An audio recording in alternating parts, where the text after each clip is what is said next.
Okay, here we go.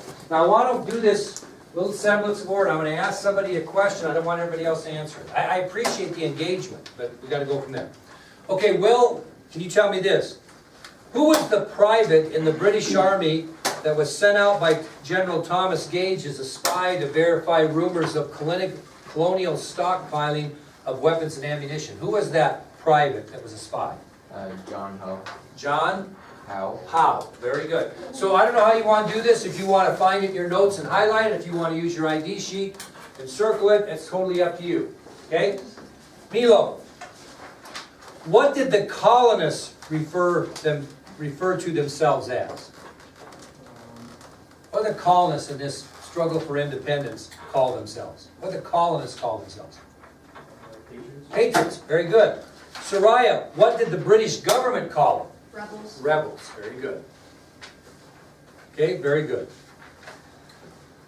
Mason, it was General Howe's intention to secure colonial supplies of ammunition and weapons at Concord, right?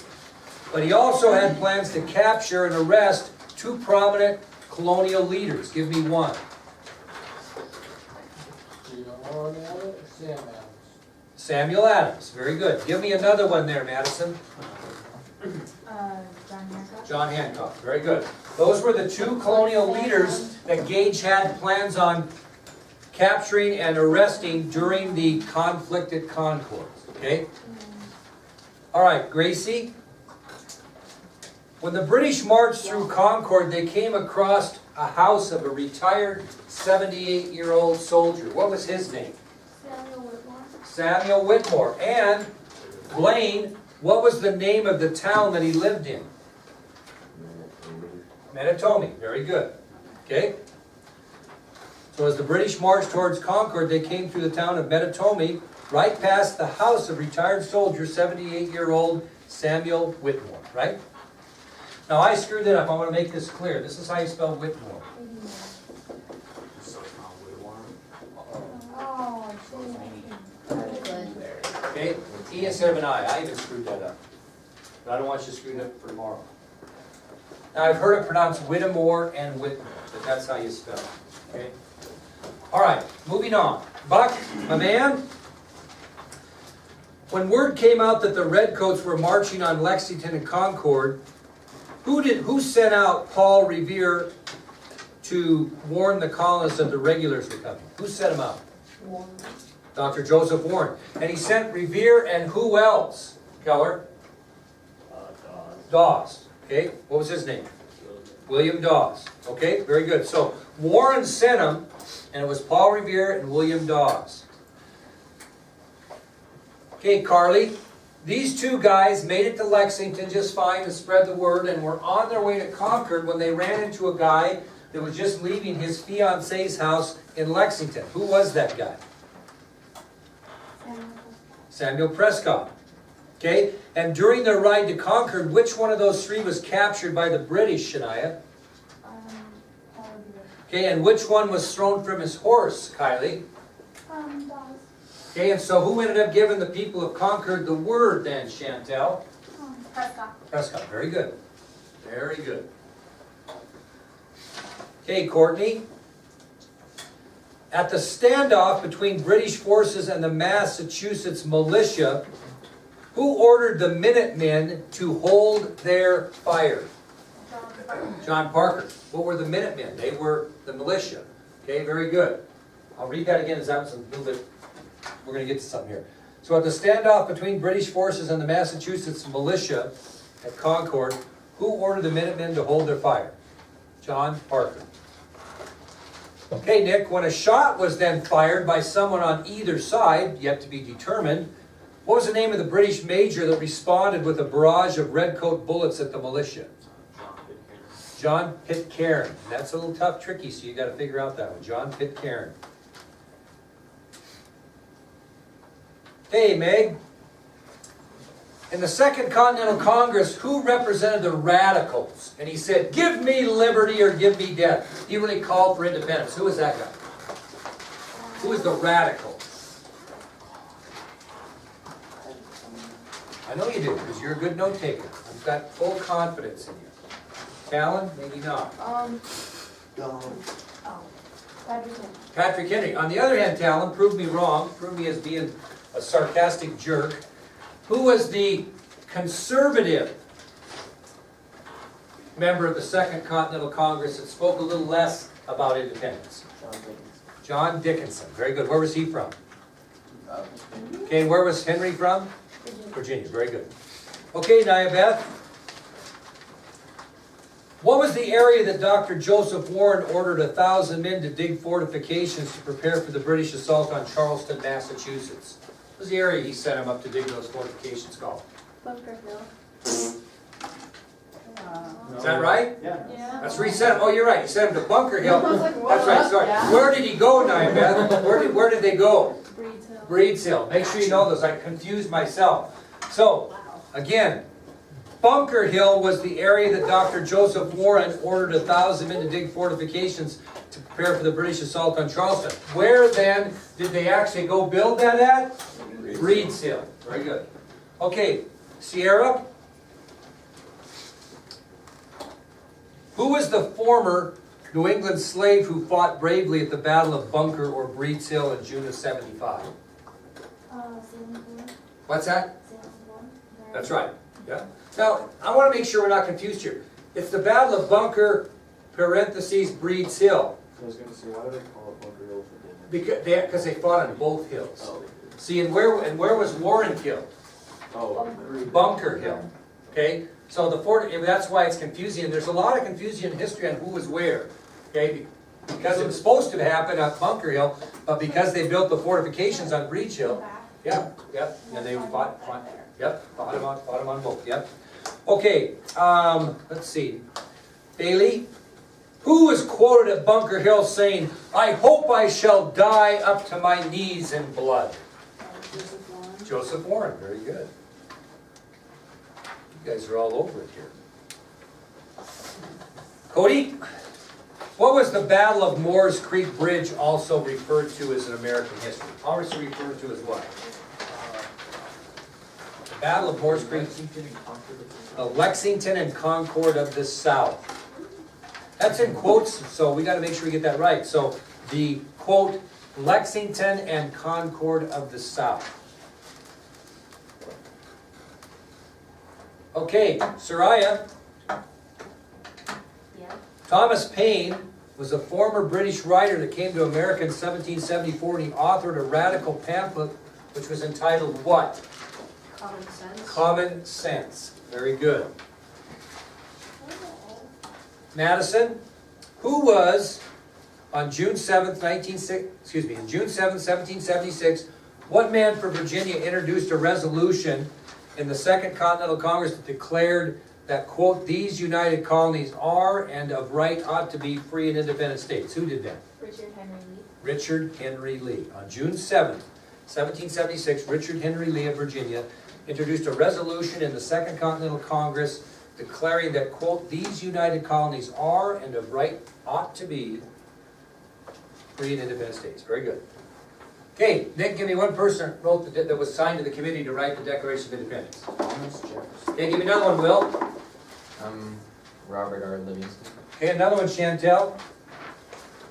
Roger Sherman. Okay, another one, Carly. And the last one, Buck. Big Ben, not Roethlisberger either. Big Benjamin Franklin. Know those. Who was the person that was given the job of actually writing it, Megan? Thomas Jefferson. Thomas Jefferson. Very good. Okay. Mason, who was the president of the Continental Congress who signed the Declaration of Independence in bold, large strokes so that the King of England would have no trouble reading his signature? John Hancock. John Hancock. Very good.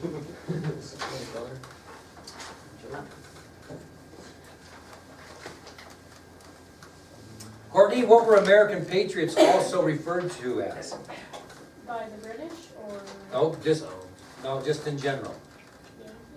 No, Irish? towards the end. It's on the ID sheet toward the end. They called them what? They're also known as, referred to. They say Whigs? Whigs, right. Okay, Kylie, what were the American traitors also, or what, not traitors, but loyalists also referred to as? Tories. Tories, very good.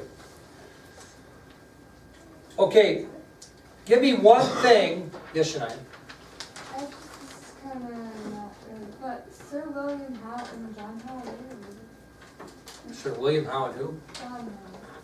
Those two? You know, I don't know that for sure. I doubt it. Google it. Yeah, I doubt it. I doubt it, but I don't think they would be, but I don't know that. Now, listen, Shania.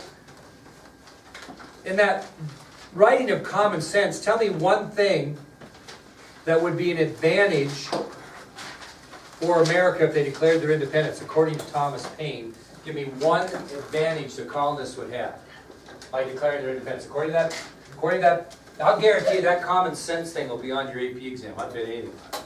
So what is one thing in common sense that Thomas Paine pointed out that if they declared their independence, the colonists would gain what? by rules of war, patriots caught have to be treated fairly as prisoners. Okay, how about another one there, Meg? They didn't seize any property in America that is owned by like the Okay, Nick, give me another one. They would have like a lot better chance of foreign aid from Spain and France. That's right. So would their chance of winning foreign aid from Spain and France increase or diminish? Increase. Okay, because what's diminish mean? Decrease. Decrease. Any others? Baby, you got another one? You see anything else? Unless I have written in mind. Okay, that's right. Those three, right? Okay, very good. Okay.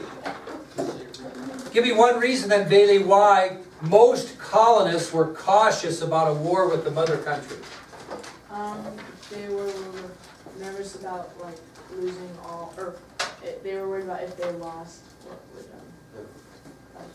then they would. What would the ramifications be? What would Yeah, happen if they if they lost? Okay, Sierra, give me another reason why they were cautious. British government maintained law and order and was well stable. Right, and they were pretty pleased with that, right? They didn't know what would happen otherwise. Okay, Buck, give me another one. Give me another reason why most colonists were cautious about a war with the mother country.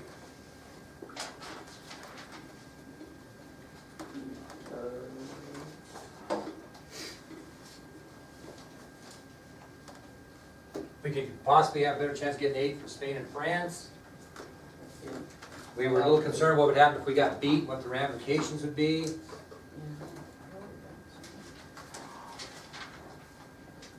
Nilo? God, I missed you, didn't you? He over there, man, he's forgot all about me. He's not scouring the room like he normally does. Okay, Buck, go ahead. Well, they should be right in that same area. Mason, you got one? On what? On what? Is that what you mean? There were several reasons why colonists were cautious about a war with the mother country. Give me one. Other than they thought they'd have a better chance. Go ahead. Take a lot of countries in the English Empire. They would call Yeah, you make enemies with everybody in the English Empire. Is there any more? Go ahead, Mason, got another one? I have one that closed. I got another one. Shania? Witness mob rule. Yeah, they witnessed mob rule, they didn't like it, right? Okay, Gracie, got another one? They were worried about like the final break, like they didn't know how it would turn out. Yeah, they were very apprehensive to make a final break, just like you're gonna break up with your girlfriend after all these years, you're nervous about, boy, she's kind of nice and stuff, she nags a lot, but if I get rid of her, then I'll probably get worse, right? Okay, if we break off, here's another thing I'll give you that kind of compares to. Coaches, everybody's on coaches, they don't want, coach didn't win, blah, blah, gonna fire the coach. And I understand that has to happen, but before you fire a coach, for example, you better make sure you have a better person in place than the one you had, because you actually could be in worse shape. You know what I mean? So my point is, they were a little nervous to break off from the mother country because they weren't sure of what the results of that would be. Not so much a war, but just in general, okay? All right, here's one for you, Talon, thought I was missing you. What did King George III do after hearing about the disaster at the Battle of Bunker of Reed's Hill? What did he do? He did a few things. Tell me something he did when he got the word of that, King's reaction. He ordered the Royal Navy to begin a tight naval blockade to cut off all shipping to the colonies. Yeah, that's exactly right. He blockaded all shipping into the American colonies. He blockaded it all. Blaine, what else did he do when he found out about that? He hired mercenaries from the German state of Hesse. And they were called Hessians. Okay, he hired soldiers. Mercenaries are hired soldiers. He hired 10,000 Hessians from the German state of Hesse to fight against the Americans to get them under control. Did he do anything else? Anybody have anything else he might have done? I think he did something officially. What did he do, Will? Did he order the Royal Navy to begin tight naval blockade? He did, according to, who said that over here? Talent, so, well, he did one more thing right away because he was pissed. He officially did what? Proclaim the colonists. Yes, he did, rebels instead of patriots. He didn't call them patriots. He officially proclaimed these colonists rebels, okay? There's several things that happened there. Okay, yes, Were the Hessians the ones that George Washington like surprise attack on? he's gonna crush him. Yeah, we're gonna get into that. He's gonna crush him. He uses a brilliant strategy. And he uses a guy who, I'll guarantee if you've never heard in American history, made that happen. That's why I like to dig into this. We're gonna talk about a guy by the name of John Honeyman. If it isn't for John Honeyman, Washington does not crush the Hessians in Trenton. Good point. All right, Soraya, give me one of the three things the British Redcoats did in Concord after winning their skirmish with the colonial militia outside Lexington. They did three things.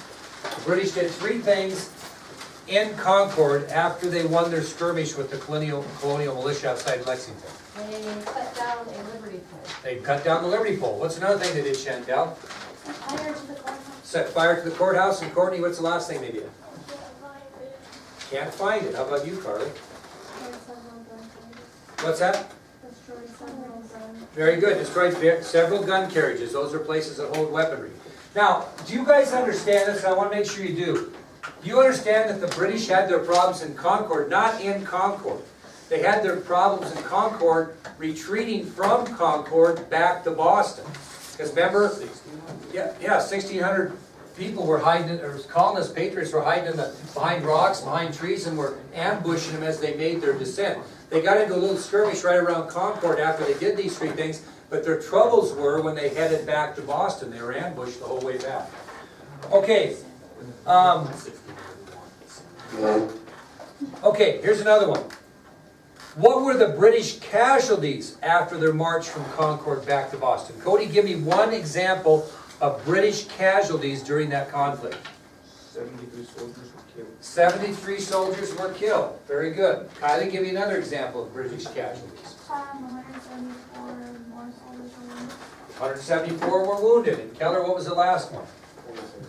26 missing. So you need to know the casualties, British casualties after Concord. What were the American casualties? Anybody know that? Go ahead, Nick. 49. 49 killed. Okay.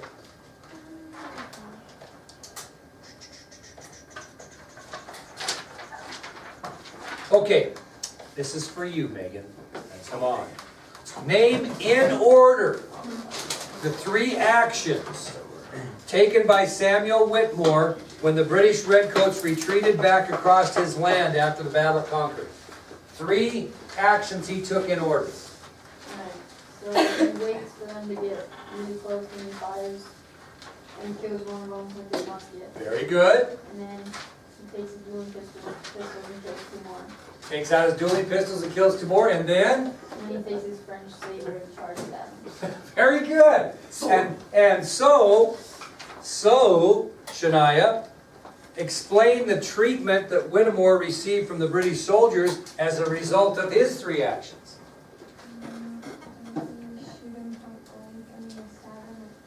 With their bayonets, they 12 times their bayonets, and they leave him for dead. Unfortunately, the old guy survives and lives in his mid-90s. Tough old. Yes.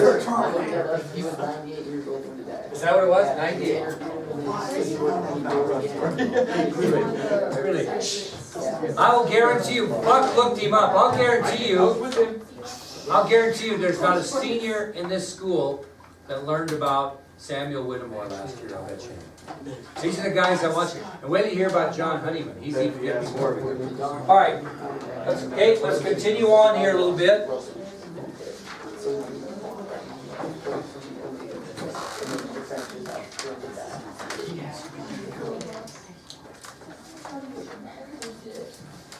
Got it covered pretty well here, but I want to make sure. Okay, were the Green Mountain Boys, Nyabeth? Who were the Green, I'm not talking about specific names, but I should rephrase that. What were the Green Mountain Boys?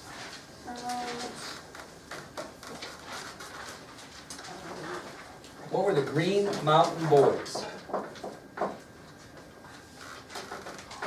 We were a small colonial force. From? Vermont. Vermont, very good. The Green Mountain Boys were a small colonial force from Vermont. Who were they led by? Give me one of the people they were led by, Gracie. Ethan Allen. And another one, Milo. Green Mountain Boys were led by Ethan Allen and Benedict Arnold. Now, Nick, explain to me what they did that was so important during this time. What did the Green Mountain Boys and Ethan Allen and Benedict Arnold do that was so important?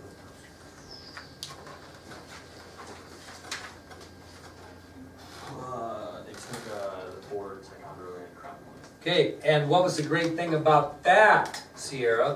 What was the great thing about them taking Ticonderoga and Crown Point? They took gunpowder, shot, cannons, especially cannons from the forts, and were able to use them in the fight. Okay? Yes? Is it Crown Point or Crown?